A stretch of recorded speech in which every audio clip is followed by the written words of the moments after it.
નમસ્કાર દર્શક મિત્રો, ક્રાઇમ રિપોર્ટર્સ ટીમ ન્યૂઝમાં આપનું સ્વાગત છે। સંખેશ્વર ખાતે ઓલ ઇન્ડિયા એન્ટી ટેરરિસ્ટ ફ્રન્ટના ચેરમેન શ્રી પાર્શ્વનાથ દાદાના દર્શન કરવા માટે પધાર્યા। વડિયાર પંથકનું જૈન યાત્રાધામ શંખેશ્વર, જે ગુજરાતભરમાં બીજા નંબરનું જૈન તીર્થ ગણવામાં આવે છે, અહીં વર્ષે દાડે હજારોની સંખ્યામાં યાત્રિકો પ્રભુ શ્રી પાર્શ્વનાથ દાદાના દર્શન કરવા માટે આવતા હોય છે અને તેમાંય ખાસ કરીને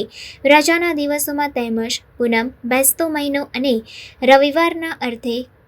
શ્રદ્ધાળુઓનું ઘોડાપુર જોવા મળે છે અને તેમાંય પૂનમ હોય, શંખેશ્વર જૈન દેરાસરમાં લોખંડી બંદોબસ્ત વચ્ચે ઓલ ઇન્ડિયા એન્ટી ટેરરિસ્ટ ફ્રન્ટના ચેરમેન MS બિટ્ટા અંબાજી માતાના દર્શન કરી પ્રભુ શ્રી પાર્શ્વનાથ દાદાના દર્શનાર્થે આવ્યા હતા અને જિલ્લાના વહીવટીતંત્ર દ્વારા તેમની VVIP વ્યવસ્થા સાથે પોલીસ દ્વારા તેમની